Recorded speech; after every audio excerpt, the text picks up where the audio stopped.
Y a-t-il une guerre froide de la France contre l'Algérie? Depuis quelques mois, on peut sérieusement se poser la question. Nous constatons en effet une détérioration manifeste des relations entre l'Algérie et la France. On le voit bien au niveau médiatique, au niveau politique, au niveau diplomatique, au niveau économique et même au niveau judiciaire. Et le cas des refus de visa entre l'Algérie et la France concernant deux avocats défendant deux écrivains est l'illustration la plus parfaite d'une véritable guerre froide entre l'Algérie et la France. Alors, qui a commencé?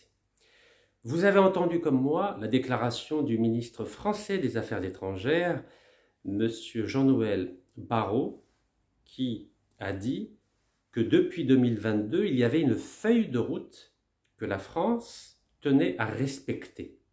Mais vous le savez aussi bien que moi, que les promesses faites par le président Emmanuel Macron au président algérien M. Abdelmadjid Tebboune n'ont pas été respectées eu égard à cette feuille de route, car depuis quelques mois, le président français a changé de cap dans ses préférences en Afrique du Nord, ce qui constitue manifestement un changement important qui est une violation de cette promesse et de cette feuille de route de 2022. Nous approchons du premier jour de l'année 2025 et vous savez, il y a un dieu dans la mythologie romaine qui s'appelle Janus. Janus est connu pour le dieu qui avait deux visages, un visage orienté vers le passé, un autre orienté vers l'avenir. C'est un dieu des passages, la fin du passé et le début de l'avenir. Et nous avons l'impression dans les relations algéro-françaises que Janus représente cette séquence qui a commencé en 1830 avec la colonisation meurtrière de la France en Algérie, entre 3 et 4 millions et demi de morts. Ensuite, elle s'est poursuivie avec l'installation du code de l'indigénat, c'est-à-dire que la France a considéré les Algériens non pas comme des citoyens, même pas comme des sujets à l'époque de l'empereur Napoléon III, mais comme des indigènes, en clair, comme des animaux. Et ensuite, il y a eu la guerre de libération extrêmement meurtrière qui a fait 1,5 million de martyrs. Rabbi yarhamhum. Depuis 1962 et la signature des accords d'Évian du 19 mars de la même année, nous constatons des allers-retours entre le chaud et le froid dans les relations entre l'Algérie et la France. Il y a eu une année extrêmement meurtrière, c'était l'année 1973 où 71 Algériens ont été tués sur le sol français. Il y a un rapport qui a été publié en 1976 qui s'appelle « Terrorisme d'État, la guerre froide de la France contre l'Algérie » et qui notamment fait état de ces 71 victimes du terrorisme français sur le sol français, sans compter bien sûr les attentats qu'il y a eu en Algérie, aussi bien à Alger devant le siège d'El-Moudjahid, à Oran, à Constantine, devant les sièges des représentations consulaires en Europe de notre pays. En clair, les années 70 ont été une décennie extrêmement difficile. Il est vrai qu'aujourd'hui, nous ne sommes pas arrivés à la même dégradation que dans les années 70. Et je vais vous donner un exemple. Le jour de la visite du président français, c'était la première visite d'un président français après l'indépendance, c'est-à-dire le 10 avril 1975. Donc le président Valéry Giscard d'Estaing a fait une visite officielle en Algérie où il a été reçu par le président Houari Boumedienne. Le même jour, il y avait un attentat devant le consulat d'Algérie à Paris. Ces attentats, qui les organise? Est-ce que vous croyez que c'est simplement des individus lambda? Non, évidemment. Dans chaque pays, il y a cette conception duale qui est spécifique au dieu des Romains, Janus. Il y a le côté pile, c'est-à-dire le côté magnifique, le côté républicain, le côté respectueux des droits de l'homme, et qui est manifeste depuis le siècle des Lumières avec l'humanisme en Europe.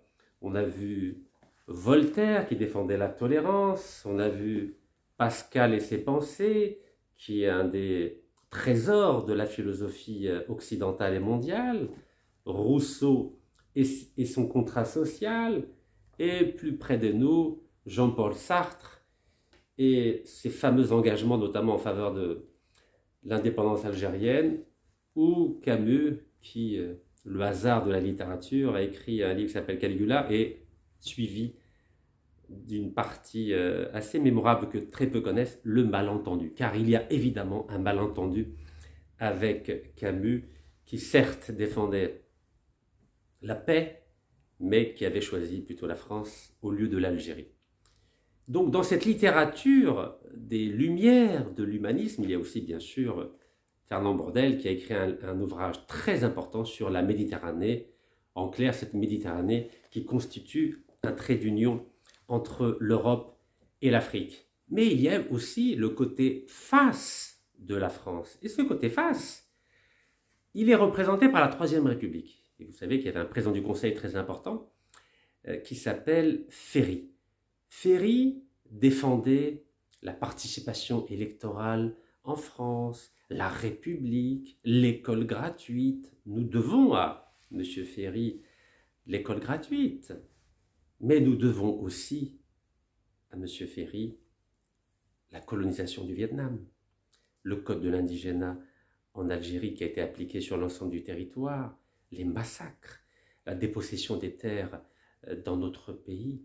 Ça, c'est le côté face. C'est pour ça que je vous parle de Janus. Janus a deux faces. Et la France, elle a aussi deux faces. Oui, c'est une terre de liberté. Oui, c'est une terre des droits de l'homme. Oui, c'est une terre de la liberté d'entreprendre, de la réflexion, de la Sorbonne. Mais c'est aussi une terre du terrorisme d'État. Vous savez, il n'y a pas qu'en Algérie on assassine des hommes politiques.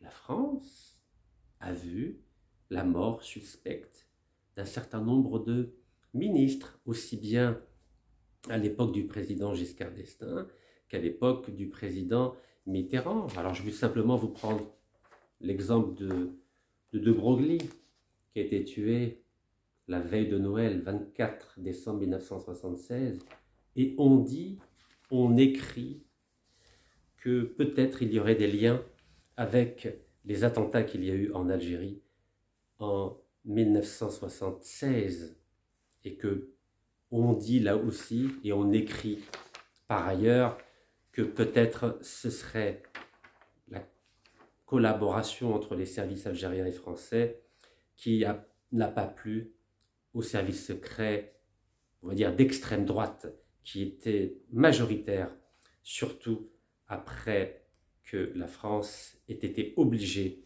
d'abandonner l'Algérie grâce aux martyrs de 1,5 million d'Algériens. Donc oui, la France a deux visages. Et si j'ai voulu insister aujourd'hui pour vous parler des deux visages de la France, c'est pour éclairer certains Algériens qui font un amalgame en pensant que la France est uniforme. Non, la France n'est pas uniforme. La France, oui, est une terre de liberté, relative, mais terre de liberté tout de même. Mais c'est aussi une terre qui défend les intérêts de l'État. L'attentat contre le consulat d'Algérie à Marseille le 14 décembre 1973 et qui a fait 4 morts et 28 blessés à Rabbi Rahman, a eu lieu exactement à l'aube du 3e anniversaire de la nationalisation du pétrole et du gaz algérien. Pour être pédagogique, c'est très certainement une punition qui a été administrée par certains services français à l'Algérie pour avoir commis le crime de lèse-majesté de souveraineté économique. Car évidemment, pour certaines sections des services secrets français, il était hors de question que l'Algérie soit réellement souveraine sur le plan économique. Et évidemment, cela ne plaît pas, car la question du Sahara, elle est centrale.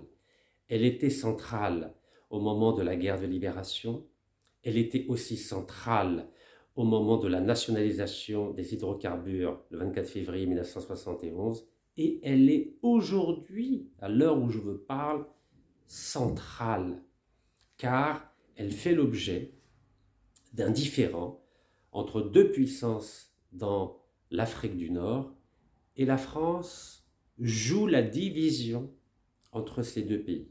Je n'ai pas besoin de vous citer ces deux pays, mais sachez que la France, le côté négatif de Janus, fait exprès de jeter de l'huile sur le feu dans les relations diplomatiques entre ces deux grands pays de l'Afrique du Nord, avec pour point focal le Sahara et ses richesses. N'oubliez jamais que chaque État défend ses intérêts. En tant que citoyen algérien qui a abandonné sa nationalité française en août 2013, afin de contribuer à l'émergence d'une démocratie en Algérie, je suis évidemment dans la perspective de défendre les intérêts de mon pays, l'Algérie, et plus largement de défendre les intérêts d'une sphère spécifique qui s'appelle l'Afrique du Nord.